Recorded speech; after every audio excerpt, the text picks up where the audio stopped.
Welcome, welcome, welcome. Yes, coming off our summer hiatus, we are ready to rubble. Let's get ready to rumble! Ow. I'm Rob Walter. And I'm Matt Gotthold. And we are the Podcast Pediatricians. As always, we are on iTunes, Google Play, and Stitcher. And remember to check out our website, podcastpediatricians.com, and sign up on our email for special features and extras. Give us some feedback and make suggestions for future shows. We had fun at Hot Topics in Pediatrics at Disney World in late July and have many things to talk about today. Many things. And we did have a lot of fun, although one of us went to the parks and one of us did not go to any of the parks. And if you went to Animal Kingdom, you would have met one of our mentors, a true physician role model that walks around the Animal Kingdom. You know what I'm talking about? No. Dr. McStuffins. Yeah. do you know who Dr. McStuffins is? Well, apparently that's the name that's invoked constantly when when parents come in and say, like, he's just like Dr. McStuffins. And I've seen a picture of Dr. McStuffins, and I don't think I'm much like Dr. McStuffins. I'm a little taller, I think. I have different decals of Dr. McStuffins on like all the walls in my office. So I'm standing next to her, and I took pictures with my son, and I turned to her and I said, "Hey, do you take Medicaid?" And her expression changed, although it's fixed because she's a cartoon character. But I could tell on the inside that she shrunk a little bit on the inside. She didn't answer me at all, but I'll put... she's a bit elitist. Maybe she's a concierge. A little bit. Yeah, that's not right. I'll put her picture and me up on the website. Nice. Anyway, we really enjoyed it. One of the more fun parts of it was the hot controversies we did. Should kids play tackle football? Had a debate on that. Yeah, that was juicy. And do we really need to screen no-risk 11-year-olds for high cholesterol? And we will be covering that in the subsequent episodes. Not this one yet. So yeah, there's good stuff there. So how was the rest of your summer, Matt? Great. You know, this was really the best summer I've had in a long time, mainly because I got to spend a little bit more time with my kids who are getting older. And we managed to make it for the first time, you know, by hook or by crook over to the European continent. So that was my summer. That was the highlight. How about you? Did you do anything? Actually, I went with my kids to Europe too, but the part of Europe that most people don't go to, we went to Helsinki and to Estonia. Oh, wow. And you ask me Can why. I find that on a map? I think so. I'm not sure you could, Matt, with your South Jersey education. Is it anywhere near Poughkeepsie? No. What's that joke about Poughkeepsie? The armpit of the nation. You can't see the end of the world, but no, it's not the end of the earth, the world, but you can see it from there. Something like that. So I don't know why we went these places, and my son picked it out, but it was cool. Helsinki was cool. Estonia is kind of a hidden gem, capital city of Tallinn, the Western Islands. And when we were in Estonia, we saw in their beautiful opera house a performance of Fiddler on the Roof in Estonian with English subtitles. Wow. And now Estonian is a really weird language. It's related to Hungarian, Magyar, and the Finnish, so it's unlike any other European language. And hardly anybody outside those countries can understand it, including me. But if there's one musical that I could see that I don't have to know anything what they're saying and know every single lyric, it's Fiddler on the Roof. And it was kind of cool seeing it in Estonia because in Fiddler on the Roof, the bad guys are the Russians in the Pale of Settlement in Imperial Russia in 1905, which were persecuting and killing Jews with pogroms. And when I was little, I wondered when I watched it why they had Russians and not Nazis. I was a bit ignorant about time and places back then. But in Estonia, the Russians kind of were the Nazis. And in fact, when I went to some of the history museums, it's clear that in World War II, they actually greeted the Nazis as liberators because they hated the Russians so much. Wow. Yeah. So, I mean, speaking of being ignorant of a topic, you know, when I was not at all clued into the pogrom or the whole, concept of what had happened to the Jews in Russia. So I had to look it up, of course. So pogrom is a Russian word, which when directly translated means to wreak havoc. So pogroms typically describe violence by Russian authorities against Jewish people, especially officially mandated things like the slaughter of people. I mean, the wanton slaughter of innocents. Though the word has been extended to the massacres of other groups as well. As a result of widespread, long-term anti-Semitism, Jewish people really became a scapegoat, as they have largely in other parts of the world for the misfortunes of others. So, if something went wrong, it's blamed the local Jewish population, and that's how it was, unfortunately, in Russia as well. And same thing with Roma, the Gypsies. Same thing in Myanmar now. True. With the Absolutely Rohingya. Is that? Yeah. But and we both love history, and it's fun to go to a country and delve into it that you don't really know. And we took these free walking guides. Have you done that in new cities? They're really kind of fun. They're usually done by millennials, like 20-something. So on the walking tour, we were the only Americans, which is also kind of fun. I asked the woman who had bright pink hair. It was very, she was great. And I asked her, so what happened to the Estonian Jews in her country in World War II? And basically it sounds like the Russians sent most of them to Siberia to die, and some survived, and then the Nazis came in and just shot the rest. Didn't bother with a concentration camp or anything, just shot them all. But there is a synagogue now in Estonia and reportedly a JCC, so there's that. Yeah, I mean, that kind of turmoil, you know this because you're reading the same book I am for our book club, but we're reading a book called Midnight's Children by Salman Rushdie, and already, just within the first 100 pages or so, it's clear that at least I was pretty ignorant of the type of tension that existed and still exists in India between Hindus and Muslims. And this just seems to be, a cancer of humanity. We can't tolerate each other. And I had no idea about the violence of the partition in 1947. Right. After World War II. No idea the depth of it, but it's a long book. Oh, yeah. It's a really long book. Don't tell the other two guys, but I have it on audiobook. Oh, okay. That'd be a long audiobook. That would be like 22 hours, baby. Wow. I'm 4 hours into it. I can't do that. So Estonia, what do you know about Estonia? Do you realize that you were watching one of the most famous Estonians last week? Nope. 100% you were. The gentleman named Margus Hunt. You recognize that? The defensive tackle for the Indy Colts, who almost single-handedly ruined the return of, wait for it, Carson Wentz. Yeah, and take a visual of this. Rob and I are about to watch an Eagles game, and when we're done with this, he's got his Carson Wentz T-shirt on. Yeah, and I've got sporting it with pride. I've got my light-up cup that will light up when the Eagles we'll see if that works. Score a touchdown. No, we are so excited to have the Eagles back in our lives. Not to belabor the point, because those of you who aren't from Philly probably don't appreciate this as much, but boy, it is such a celebratory atmosphere at the Link these days after a Super Bowl victory. Absolutely. By our long beleaguered and much appreciated now Philadelphia Eagles. Next week, when we talk about should kids play tackle football, you can see how much of hypocrites Matt and I are. That's right. When we talk about tackle football and kids and then talk about the Eagles. So that should be fun. Hypocrites with a capital H, I would have to say. And the other major thing I did in August, talk about families, I went to Florida for a family reunion for my parents' 65th anniversary. And on a football-related note, I learned at that party that my mother was a high school football cheerleader for 4 years at Newburgh Free Academy, and she went to 4 senior proms back in the day in the late 40s when only senior boys could take a date to a senior prom. That was not what I wanted to know about my mom. What are you insinuating? that your mom was a party girl? Rob, that's a little disrespectful. Well, I said to her, and she just said, and I do believe her, that no one would ever try anything because her father, my grandfather, would kill them. And I also believe that because he used to own multiple bars in Newburgh, New York on what they used to say was the wrong side of the track and was a bit connected and spent a couple years upstate for running liquor. You have relatives who went upstate? I know. It's my coolest relative, and I never asked him about it. He used the name Johnny Acropolis all the time. Nobody messed with Johnny Acropolis. And I thought, at one point, I thought maybe I would use that name as a pediatrician, like Dr. Johnny Acropolis. What do you think? Can I pull that off?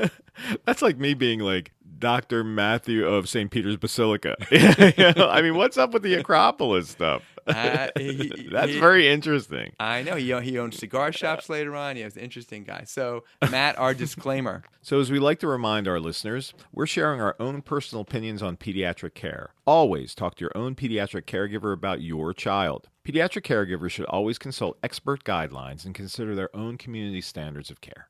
Okay, Matt. Have you ever had smoked whitefish? I can't say that I have. This is an I've acquired had whitefish. It's incredibly bland. Whitefish. Do you like lox? I'm not a big lox person. I'm not either, really. Yeah. Ooh, it's on a spoon. It looks kind of like onion dip. Creamy yet chunky at the same time. It's kind of like the stuff that you make when you get the Lipton's onion soup mix and you put the sour cream in there. except for instead of being little pieces of onions, it's mushy little fish stuff. This is bound to get stuck in my teeth, right? I'm sorry. All right. All right. On a scale of 1 to 10, that's a solid 4. Oh, no, I give it a 9. We're going to start a tradition in the beginning of each episode to just go in the news, random things we come up with, and I came up with some, so I'm hitting Matt with these blind. Uh-oh. So here we go. First of all, it was announced last month that NYU Medical School would give free tuition to all their students, $55,018 free, which I think is amazing. Yeah. And this is a top medical school, and it's kind of like a hallelujah moment for medicine, because people come out with so much debt, and then they don't go into primary care or underserved areas because they have so much debt, and they want to go into specialization. So I think this could be a game changer if other schools like Northwestern and Jefferson and Hahnemann, oh wait, Hahnemann's dead, but Long live Hahnemann. Drexel will do this. What do you think about this? On the face of it, it certainly sounds like a fantastic idea. I think the intention here is to probably skew more people into going into primary care because they don't have some of the really oppressive debt. I can only speak for myself, but my debt when I graduated from medical school, and this was back in 1991, was $210,000. And that's the average debt. That is now the average debt, like $195, according, I think, to a University of Michigan study. So it really is oppressive if you're trying to look broadly and serve the masses in terms of being a generalist or somebody who's a family practitioner, or internist, or pediatrician. And this is, of course, what really attracts people into the realm of specialties largely. Gosh, they've got to pay their loans back, and they're still a physician, so it still carries kind of some of the weight of being intellectually challenged and helping people. But nonetheless, what we really need out on the streets these days are primary care physicians. But on the other hand, hopefully it's responded to in the way that we hope. If these folks come out and they're still being specialists, then so I think it's a great experiment, and I think this is a wait and see. I mean, again, it almost sounds too good to be true. Yeah, right? I don't see it as solely just to get more generalists. It also will just get more good people to go into medicine. Now we need to start to get in the other colleges to bring down regular tuition in colleges, which is also obscene. Instead of just giving a lot to certain people and such, just bring it down for everybody. Yeah. Well, you have some familiarity with the Ivy League. Don't some of those schools now offer free tuition or? They do. Yeah. And they do it basically, it's need-based, so everybody can pay. It still should be cheaper. They have billions of dollars. Oh, gosh, their tuition should be cheaper for everybody. But no one wants to do that because if it looks like your tuition is lower, people think then the quality is lower. Right. It's a bizarre thing It's that a when really schools weird make dynamic. the tuition higher, like GW, more people will apply. There's something psychological there. I'm sure there's a term for it, but I just don't know what it is. So anyways, our second thing in the news is, brace for it, quickly, Bert and Ernie are gay. Really? It came out, Bert and Ernie are gay. At least that's what the main writer for many years of the Bert and Ernie sketches said. He's gay, and he said he based it a lot between him and his partner. Wow. And then the reaction of the world from that announcement was, duh. Yeah, right? We knew that. Although Sesame Street officially claims that both Bert and Ernie have no sexual orientation, that they are just friends. Does Sesame Street ever deal with romance? Beyond platonic? Yeah, I'm too far disconnected from I don't know. But I'm No sure idea. you still try to catch as many episodes as you can.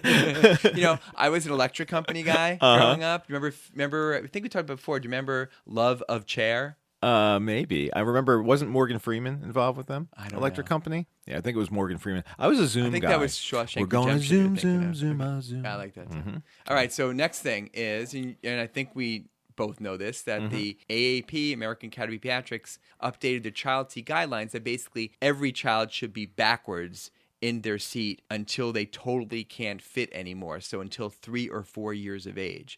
It started out, the law said until 1, and then we started saying until 2 if they can fit. But now it's even longer than that. So you're telling your patients that now?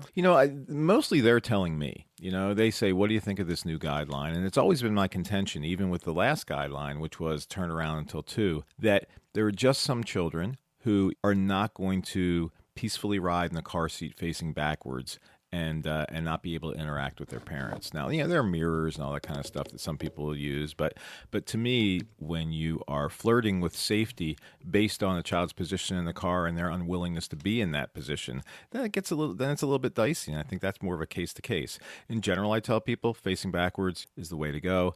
But I've had parents tell me, listen, they'll unbuckle it, they'll get out of it. They want to be facing forward, and what are you going to do about that? I totally agree. And so we tell them what to do, but there's always going to be some exceptions. But I think the message we're going to give is stay backwards as long as possible. Yeah. 3 or 4 is a long time. Here's another one. Hospitals, it's another wow for me, that 7 huge hospital groups came together, and they're going to start a new company to sell cheaper drugs to compete with pharma. And those are Catholic Health Initiatives, HCA Healthcare, Intermountain Healthcare, Mayo Clinic, Providence St. Joseph Health, SSM Health, and Trinity Health. Those are some big players. Those are more than 500 hospitals in those players. Wow. Who are going to get together. Since the government can't do this, they don't want to rock the pharmaceutical.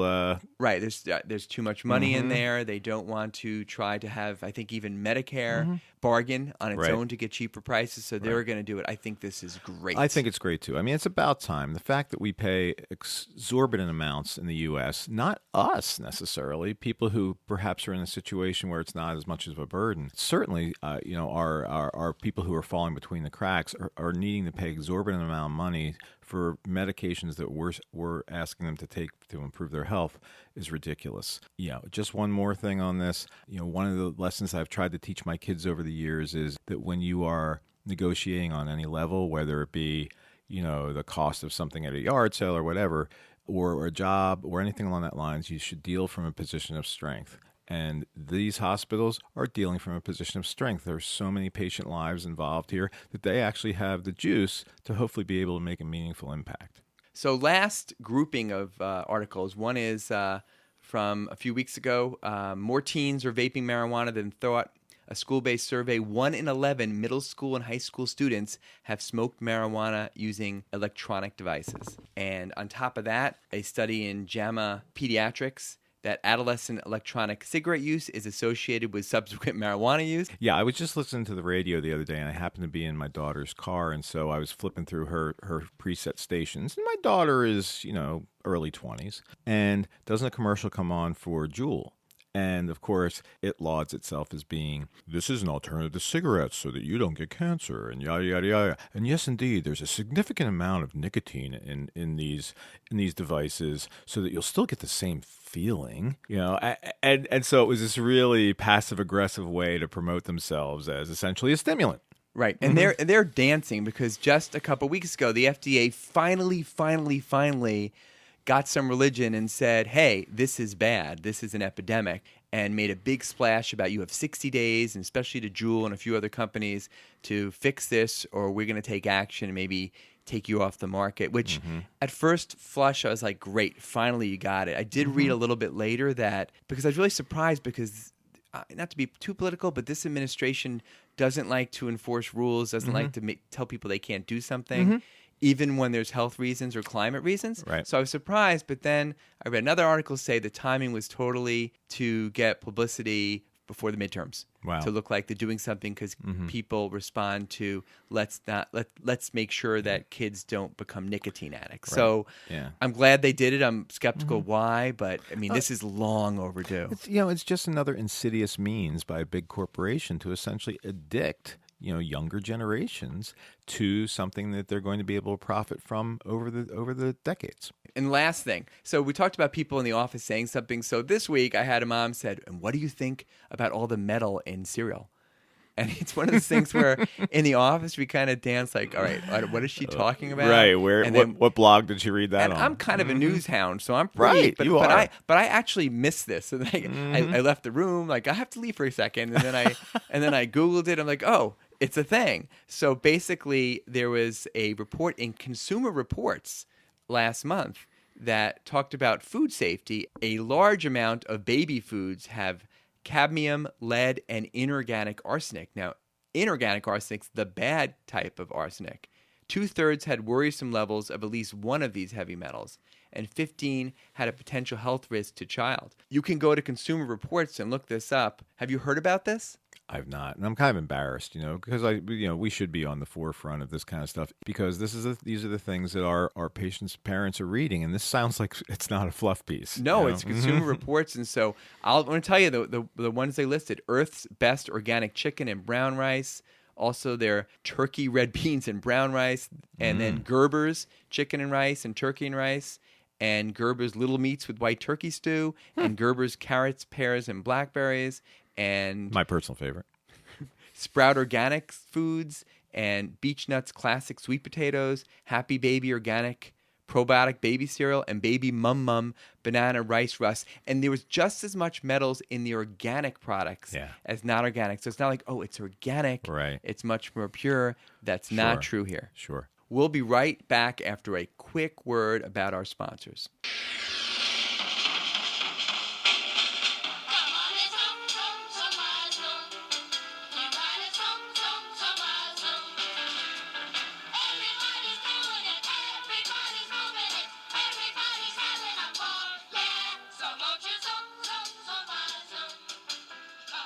So we want to give a shout out once again to Campus Quilts.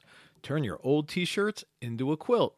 So both Rob and I have sung the praises of this company. And if indeed you decide to use this company, which we highly recommend, and you use the promo code Pediatrician when you order or call, you will get 29% off. 29% off. 29% We just off. both ordered new ones for kids in our lives. So we're really excited about it. And if you all behave yourselves, we may post a picture of ours on our website. People are really excited about that with bated breath. Hey.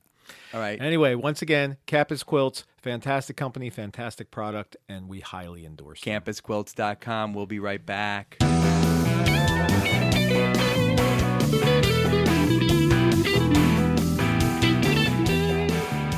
Okay, we're back.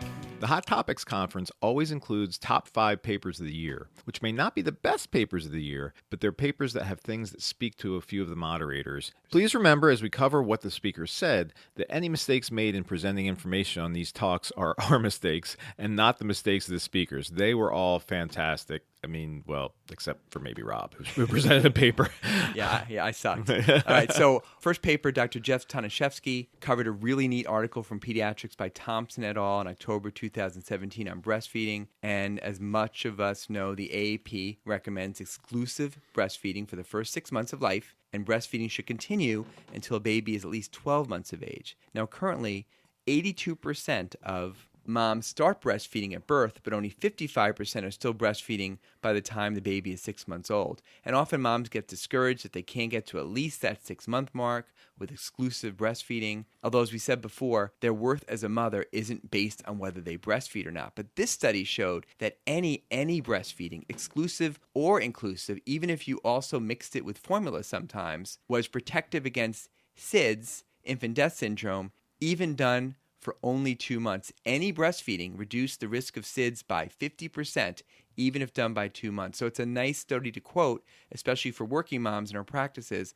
And for moms who don't particularly like to breastfeed, it lets them know they don't have to go the full 6 to 12 months in order to help their baby. Yeah, so that was a great article. But a second article reviewed by Dr. Shiva Kaladindi was on tonsillectomies. The AP's recommendation on tonsillectomy is to consider taking out the tonsils if a child has greater than 7 episodes of pharyngitis or sore throat in a year, or greater than 5 per year for 2 years, or 3 a year for 3 years. So pharyngitis in this instance means either strep or a very red throat with cervical, which are neck, lymph nodes, or with exudate or pus on the tonsils. So this study from the Journal of the American Medical Association Head and Neck Surgery Journal from June of 2018 was done in Denmark and looked at 1.2 million kids over the span of 20 years. I mean, that astounded me. Right? There is a good sample. Single payer Yep. Oh health my system. gosh. It's easy Yeah. to do. And with single payer healthcare systems, for those of you who don't know, it's very easy to track results. So 1.2 million kids over the span of 20 years. So during that time, 60,000 of these kids had tonsillectomies or adenoidectomies or both by the time they were age 9 years. The gist of the article was that tonsillectomies nearly tripled the rate of upper respiratory infections later in life and also increased the likelihood of allergies and other infectious diseases, but did decrease later pharyngitis. But you triple your likelihood of having upper respiratory infections and also allergies and other infectious diseases. So, wow, that's really a game changer. It is. Although, to be fair, it's an observational study. It's mostly retrospect going back. So it's one study. But I think it has to give us some pause. And that's really the crux of it for us. In the past, on this podcast, we've discussed the fact that tonsillectomy is now considered the first line for FAPA. And this is a syndrome that consists of recurrent episodes of fever, sore throat, mouth sores, and the swelling of glands in the neck. Also, after a peritonsillar abscess, or essentially a boil in the tonsil, or in the case of multiple antibiotic-resistant recurrent tonsillitis, those are also good indications for a tonsillectomy. And of course, there's always obstructive sleep apnea. Which I think is the number one thing that we see these days for getting your tonsils out. So this is just one study. I'm not sure that this alone will make me pause about recommending tonsillectomies in my patients who meet the criteria, but it does remind us that it's not a procedure to take lightly and that there can also be obvious complications, even death, as well as subtle long-term complications, as this paper points out. Stay tuned on this one, right? Right. Now, I was thinking about this article about tonsillitis, and then last week, front page New York Times, which I read every day, and I hear you're going to start reading. I'm thinking about it. And so the article was all about the horrible toll that rheumatic fever, which is a complication of untreated strep throat, continues to have worldwide, with 33 million people having rheumatic heart disease in 2015 and over 300,000 deaths. Now, this disease has been almost completely wiped out in the United States and Western Europe, but not completely. So again, keep treating strep throats once you get a proper diagnosis with a culture or rapid strep, and realize that strep throat can be a death sentence for many people in the third world. So the story was about a group of pretty amazing surgeons who kept going to Rwanda in Africa each year to do surgery to correct this. And they have very limited resources, these surgeons, and big waiting lists. So every year they have to go and pick out a certain number to get surgery. And if you're too healthy, they don't do the surgery. And if you're too sick and it's too late, they don't do the surgery. And it's just heartbreaking. They gave multiple examples of seeing kids and young adults who they went 1 year and they were too healthy. And then the next year when they came back, they were too sick and were going to die. So all of this can be prevented simply by giving penicillin with strep throat. Never take strep throat lightly. Yeah, and for those of you who are strep aficionados, please refer to our previous podcasts on strep, which goes pretty deep in the weeds on strep. More I than must you'd say. ever want to know. More than strep. You may not want to open that box. I think it was strep la. That was what it was called. Exactly. All right. A third article was presented by Dr. Jim Stockman, and it was taken from his amazing Question of the Week series for the MOC, which means Maintenance of Certification Points, which always includes a medical pearl. This article concerned Epidermolysis Bullosa, or EB, which is a group of life-threatening skin conditions that are really rare. There are only about 500,000 cases in the world. Have you ever seen a case, Rob? You know, actually, weirdly, I've seen it twice. One, as a radiology resident over 30 years ago in D.C., it caused an atresia of the small intestine duodenum, giving this double bubble sign on X-ray, which is a classic thing you see with Down Always syndrome. on the boards. Always on the boards. And I think we presented at the Air Force Institute of Pathology. And the second time was 20 years ago in practice when Dr. Pat referred me a child she had with EB that was pretty severe type. And I think I saw the baby once or twice, lots of lesions, and they died of infection. Wow. So it was really, really sad. That's really tragic. Epidermolysis bullosa is a genetic condition in children which causes their skin to be very fragile and to blister easily, oftentimes with only the slightest type of injury or friction. This condition can also cause a slew of problems in tissues throughout the body, including the gut, but the biggest threat is infection. So there are different types of EB, from a milder version to a very severe version, which is lethal at birth. Even if these patients get through a lot of these infections, there's really a high risk of metastatic squamous cell carcinoma later on. So, golly, as if having really painful skin isn't bad enough, then you get cancer. Dr. Stockman covered a really cool paper from the journal Nature, published in 2017, which detailed how investigators took a 7-year-old boy with a type of EB called junctional type, who had blisters over 60% of his body, and they removed a 4-centimeter square patch of his skin, so a centimeter, that's about 2 finger breadths of his skin, that had not been affected by the EB, and then cultured it and grew his skin in the laboratory. Then they exposed these cultured skin cells to a virus which contained the normal gene he was missing. and the virus then inserted itself into his cultured cells, effectively fixing them, really correcting that genetic defect by inserting the good gene that he was lacking. This autologous transgenic keratinocyte cultured skin was then grafted back onto the child to replace part of his defective skin, like they do with burn victims. After 2 years, the regenerated epidermis remained firmly adhered to the underlying dermis. This is absolutely fascinating.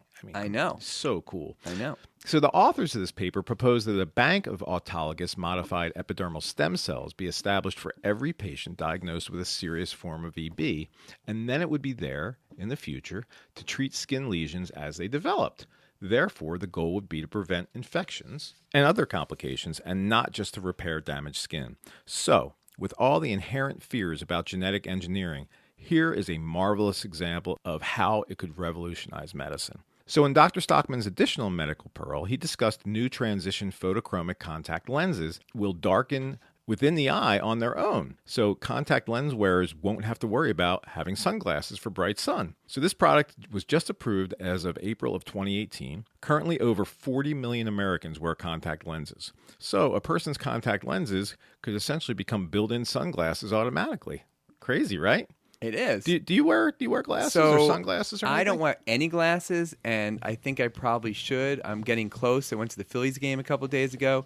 Really couldn't read the scoreboard that well anymore. Although the way the Phillies ended the season, there's nothing that you need. I really didn't miss anything. No. I am pretty ignorant about glasses. Yeah. I do know that you should never swim when you have contacts. I've had a couple of kids have really bad issues because of that. But I don't know. Do you wear them? I'm supposed to. I could go on and on about breaking my glasses, losing my glasses, misplacing my glasses. That's why I don't want glasses. I'll lose them. But I definitely at that point. Actually, my ophthalmologist, in a timely fashion, texted me the other day. Do your doctors text you to tell you that you're due for a visit? No. Yeah.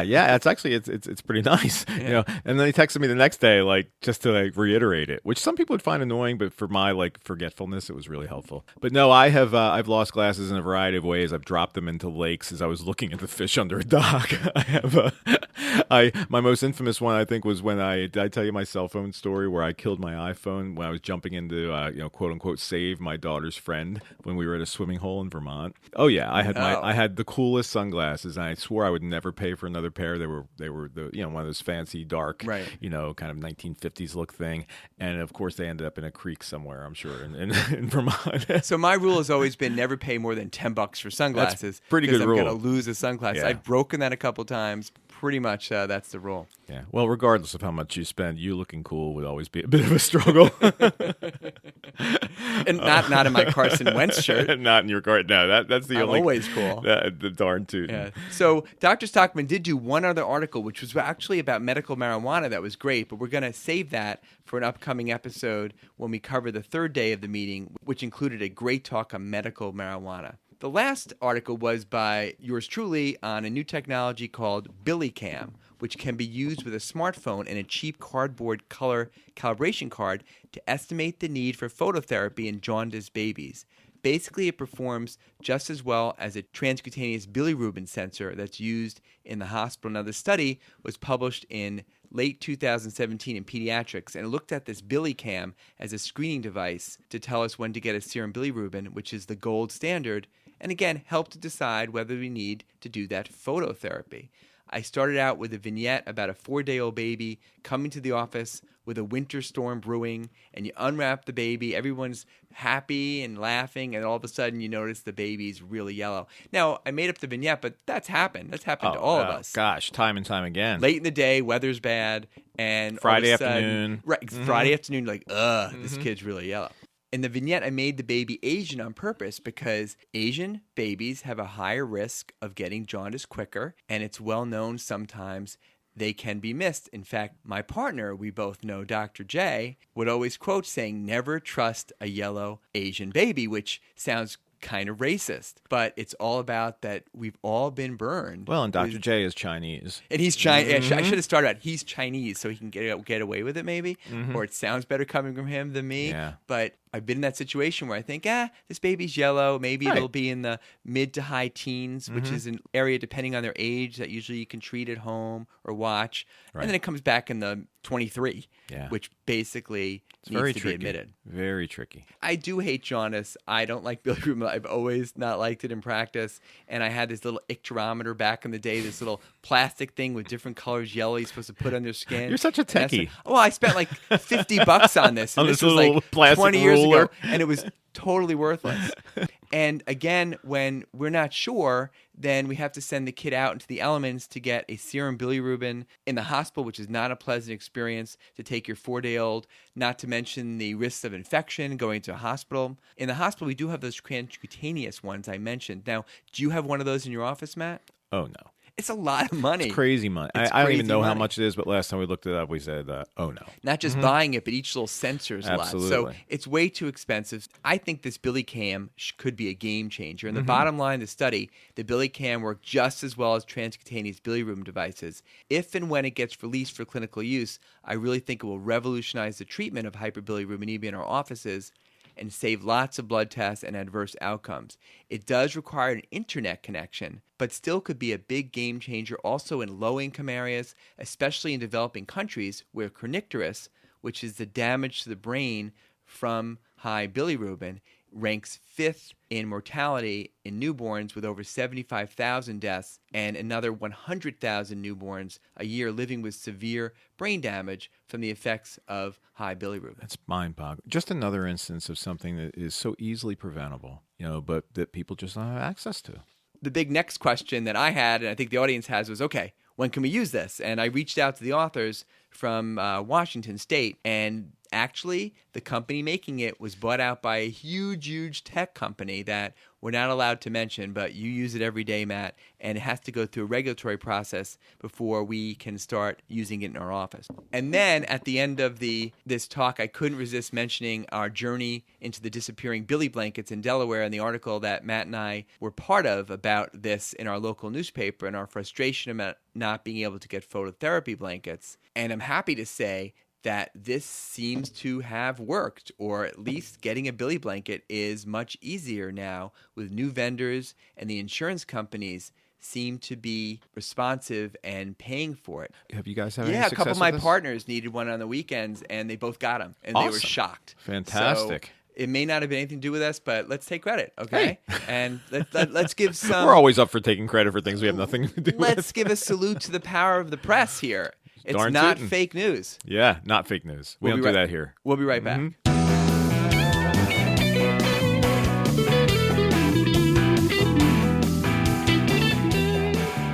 We're back with a quick plug again for Triage for Pediatrics, which is run by Julie Ortiz. As we've talked about before, they will take your messages any time of the day, overnight, whenever you want. If you're a pediatric caregiver, they will fax you or put it right to your EMR. Any messages that they get, they have the protocols that are nationally known. It will make your life sublime compared to before you have them. And we can't say enough. It's changed our Reasonable, lives and practices. responsive, just stellar. Can't say enough. So Thank you, Julie. Triage for Pediatrics, TRIAGE, then the number 4, then Pediatrics. The number is 214-450-5030. You can email at jortiz@triageforpediatrics.com and check out triagepediatrics.com.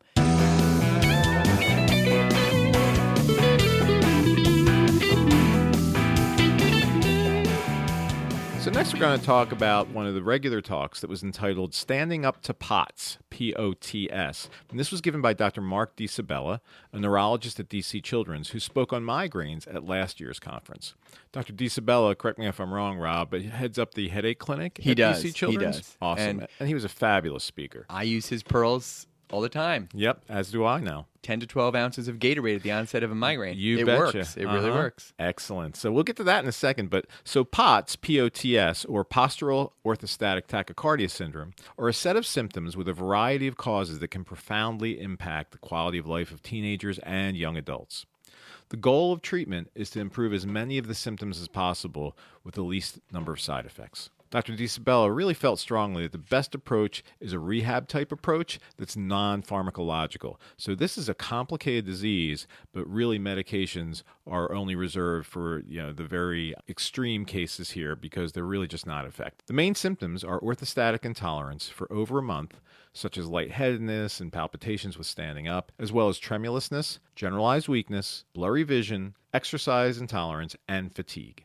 However, there's no consensus definition, but as spelled out in the name, postural orthostatic tachycardia, it's when the patient's heart rate increases by 35 to 40 beats per minute upon standing, or is greater than 115 beats per minute while standing, in the absence of orthostatic hypotension. So while the heart rate goes up when standing, the blood pressure does not go down. And this is what separates it from common syncope or common fainting spells, where the blood pressure does indeed go down when this happens. Right, our common vasodepressor Yes. episodes. So in one large series, 75% of POTS patients were female, and they were mostly 15 to 25 years of age. Their onset was usually in the teen years, so we see them in pediatrics. And the most common symptoms were chronic pain in 80%, dizziness 74%, chronic headache 69%, fatigue 65%, abdominal pain 39%, and on from there. The symptoms always worsened in the upright position, and the thought is it's a combination of decreased blood volume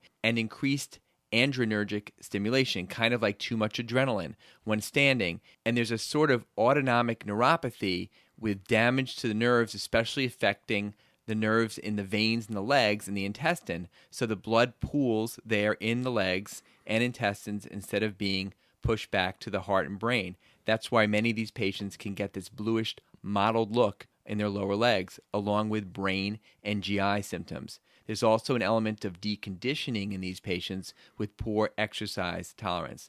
Lastly, there is anxiety and hypervigilance and increased body sensations.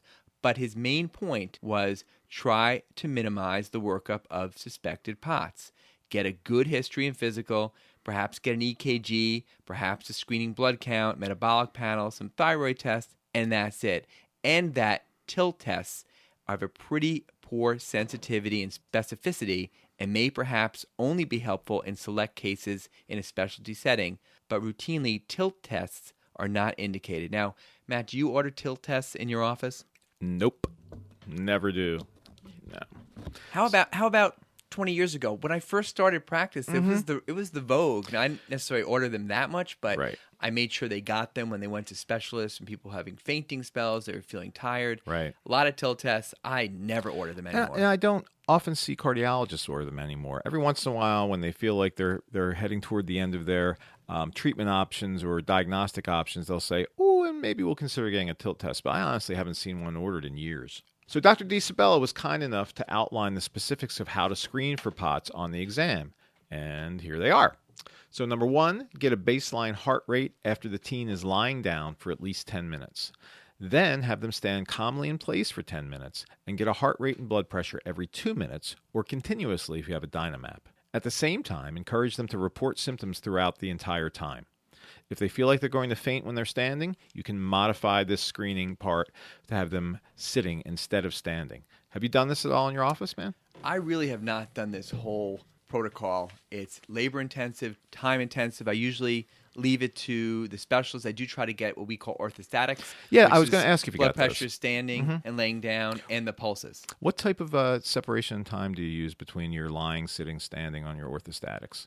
I'll usually say 2 minutes. I think classically, depending on the literature you read, it's anywhere from 2 minutes to 5 minutes. Right. We're such a rush in the office that Absolutely. I think sometimes we don't wait long enough Right, also. yeah. And let me ask you one other question. You said that you do these orthostatics. Do you do them, Matt, or does your nurse do them? Oh, no. I flippantly will say, like, hey, can you grab some orthostatics for me? Like, it's only going to take them about 15 seconds. Right, right. And right in the middle of them pulling up a shot for another kid or something, like, sure. And I think we both talked about we give this shot and that shot. Actually, Right. we don't give any shots. No. The only shot I It's ever our give nurse. is my wife's flu shot, and I got to tell you, about half it ends up leaking out of her arm, and she looks at me like, is this going to work? And I'm like, oh, yeah, it always does that. It's supposed to. Yeah, that's right. That blood is Half of it's supposed to leak Yeah, out. It's supposed Yeah. to bleed a lot. It's As good. long as your arm doesn't go numb. It's all good. Yeah. Uh-huh. So if you proceed with this type of an exam, you can tentatively diagnose POTS if all of the following are present: a sustained heart rate increase of over 40 beats per minute, or an absolute heart rate greater than 115, orthostatic symptoms that increase with a rise in heart rate and then resolve when they lay down again, blood pressure that does not drop by more than 20 millimeters systolic or 10 millimeters diastolic when standing, and the patient has long-standing everyday symptoms. Now, Dr. DiSabella also then covered a really interesting study from Pediatrics in 2015 showing a fascinating overlap between children and young adults diagnosed with functional pain disorders and children and young adults diagnosed with POTS. And it was striking that the frequency of symptoms of fatigue, sleep issues, dizziness, migraines, nausea, joint pains, GI problems were almost exactly the same for both of these groups. Yeah, it sure does sound similar, doesn't it? Rob, do you have many of these kids in your practice? I have a few. You don't forget them. No, you don't, because you just feel like, at first you're thinking to yourself, what can I do to help you? And then you're thinking to yourself, I don't know, maybe you're a little wacky. And then you're thinking to yourself, no, this really seems real, And so you vacillate between being sympathetic to their psychology and being sympathetic to what they're really, truly feeling. Right. And the other part is that sometimes they are wacky and it's real. Yes, absolutely. As Dr. McDermott used to say, crocs get sick. So some people who may have a little bit hypochondriacal in ways, but they still get sick sometimes. That's right. It's like the reverse of the boy who cried wolf, right? Because when we think to ourselves, oh yeah, this kid is just kind of having a tough time at school. That's why their tummy hurts. That's when suddenly somebody has something really bad because you ignored it. So part of our job is being able to continue to, with sincerity, address a patient's symptoms anew and not just blow them off because traditionally they've been a little kooky. Amen. Yeah. So maybe POTS is a marker for other functional disorders or deconditioning due to pain. Okay, but what about the treatment? It's a team approach, and this can't be emphasized enough. With physical therapy, occupational therapy, psychology, rehab doctors, and neurologists working to help the patient regain daily function without medication while addressing the stress. And to be honest with you, Rob, there aren't a lot of places that seem to do this well. At least not in our area, which is really rife with hospitals. In fact, rife with children's hospitals. But these programs are really just starting to come to the fore now. It's being recognized. Functional type pain that our patients experience, largely what is treated is how the child feels about themselves. So all of this starts with education and multidisciplinary pain management. By far the most important piece of the treatment is the exercise regimen and relaxation techniques. The best prescription for POTS is exercise, exercise, exercise. You really need what is essentially a drill sergeant to get the patient going and then desensitize them to discomfort. And this can be hard. Dr. DiSabella stressed that the bottom line of the aerobic desensitization was basically do what hurts the most. So this is really kind of antithetical when it comes to it, but it really is what works. And that was your motto in high school in the Pine Barrens, right? That's every day. Those kids, Matt woke up, do what hurts the most.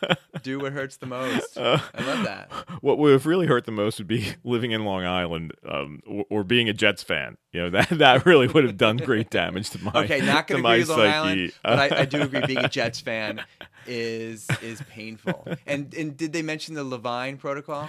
Yeah, so there's something called the Levine protocol, which has exercise routines and which advances from recumbent or lying down exercise to semi-recumbent exercise, which you can imagine is kind of half sitting up, to upright conditioning. Again, the right physical therapy team is really crucial here.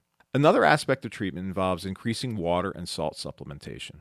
The water intake should be 80 to 100 ounces a day, and that's mega. That's big stuff right there. That's what we do with the migraine kids. I tell the kids you probably won't get there, but that's the goal. You should be peeing all the time. Absolutely, and if they need to remember another way, it's an ounce per pound per day, and that's up to 100 ounces, which is similar, really, like you said, to what we do with the kids with the migraines. The patient should also avoid caffeine. And, as with many of the other types of conditions that are like this, sleep hygiene is also key, and they should avoid naps. And speaking of sleep, though, lately in the office, we talked about taking history. Now, simply shorthand when I talk about sleep with the teens especially, I just ask them, what time do you get up on school days? And what time do you get up on the weekends? And often that gap is 3 to 4 hours. I get up at 6:15 on the weekdays, and then I sleep until 10, 10:30, 11 on the weekends. And that's the problem. It shifts their whole sleep cycle. And then Monday morning, they get up at 6 a.m., it feels like 3 a.m. and they're jet lagged, dead boy walking or dead girl walking for the first few days of the week, which worsens everything. We see kids who say my migraines are worse, my anxiety, which comes out as nausea, is worse. If there's one piece of advice that I can give to teenagers, it's make your sleep consistent. I just had a teenager on Friday. Same deal. He's fatigued. And we talked about what his sleep patterns were. And they were just god awful. But, honestly, Rob, I would say 9 out of 10 teenagers you talk to, their sleep habits are atrocious. Awful. Mm-hmm. And I agree with you 100%. Now, I was talking about just regular every day. You can't spend a huge amount of time. These kind of kids with chronic issues, you got to pick it apart. It's a long time. You got to tell your triage nurse, this is going to be a while, scheduled for a while, and you got to walk through the entire day. For sure. So getting back to POTS treatment, these patients should have, as Matt said, regular meals, frequent snacks, especially high-protein snacks at night, like a Cliff Bar before bed. Now, do you have Cliff Bars? You're a hiker. Do you?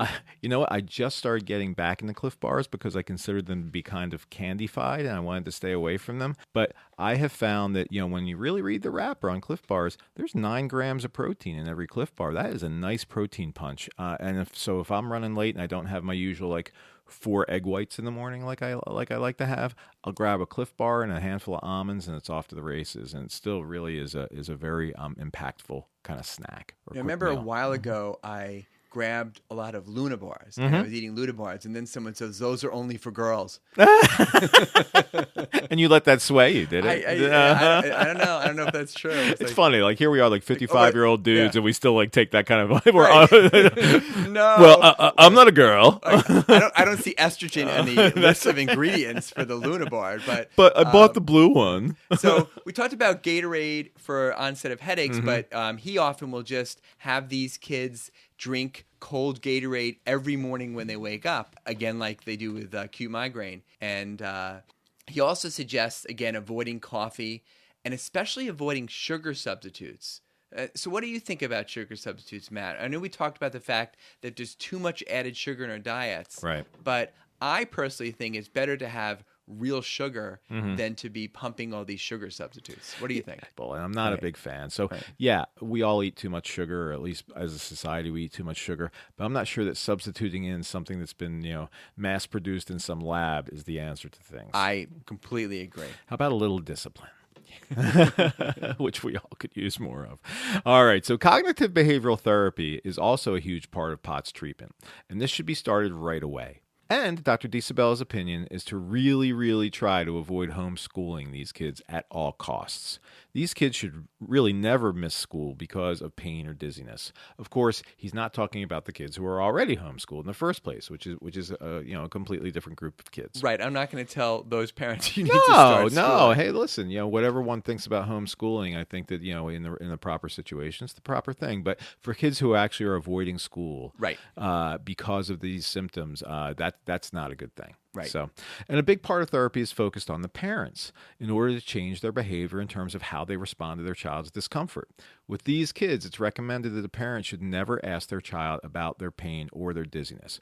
Believe me, if they're in pain or they're uncomfortable, they'll volunteer. They'll tell you. Absolutely. Yep. So instead of asking, are you in pain? Are you dizzy? Are you in pain? Are you dizzy? Instead, simply be as positive as you can. Parents need to understand that the symptoms these children have are real, but that the POTS is not a life-threatening disease. Parents need to avoid things like status checks and instead focus on distracting their child and encourage them to take short breaks when they're needed and not allowing the pain or the dizziness to be an excuse to miss school. Have you had any of these kids, Rob, who just really wanted to stay home all the time? They weren't up to it. Or their parents wanted them to stay home because they didn't feel like things would go well at school. Right. And we'll get to it, but that's where getting psychology involved early is a big issue. And also, we'll talk more when we talk about concussions, about the golden ticket, that for some kids, maybe if they didn't like school to begin with, this is the way not to go. And we really want to avoid that. Yeah, it's a bit of a dance because you want to get psychology involved early here, but really the family is coming to you because they think that there is a more significant medical problem. Right. And it's a bit of a dance. This is where having a good relationship with families in your practice really, really matters. Getting psychology involved doesn't mean it's not real. Exactly. It's not in their head. It's real. So it's worth mentioning again that medications aren't routinely helpful. However, they do sometimes play a role. And so these medications include things like midodrine, pyridostigmine, Florinef, and beta blockers. I've had one kid still on Florinef with POTS, but basically most get off the medication. or don't even start. There does seem to be a subset of kids who have antibodies against their acetylcholine receptors, and these kids seem to respond to steroids. This approach is rather experimental, and antibody tests can be run through the Mayo Clinic.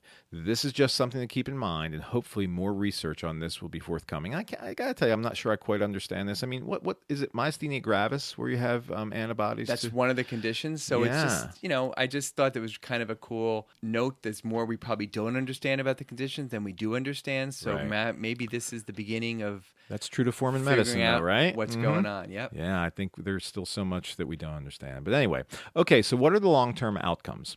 In a series published in the Journal of Pediatrics in 2016 of 172 teenagers involved in that study, 10 years after the diagnosis of POTS, 86% considered themselves to have recovered totally, or at least partially, with fatigue and brain fog being the symptoms that tended to hang around the longest. So in conclusion, the keys to POTS treatment were 1. Getting together a multidisciplinary team, teaching healthy habits of hydration, exercise, sleep, and nutrition. 2. Maximizing activity and minimizing medications. 3. Distracting and desensitization. 4. Attending school daily. 5. And doing what hurts the most when you're in therapy, particularly physical therapy. The providers and parents need to be patient and encourage these teens. Okay, that's it for now, boys and girls, and hold on to your hats because next time we bring you the hot controversy debate, should kids play tackle football, as well as concussion conundrums in kids. Matt, say goodnight. Good night, Rob. Good night, Moon.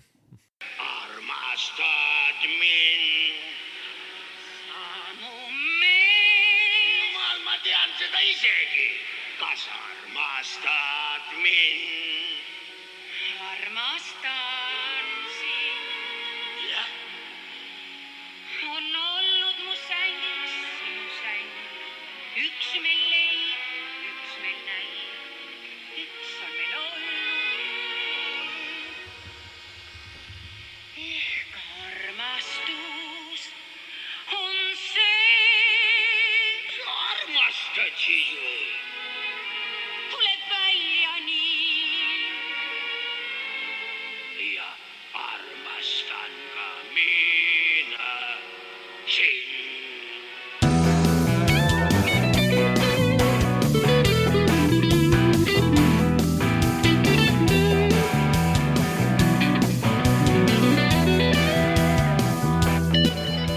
Podcast Pediatricians Productions. All rights reserved.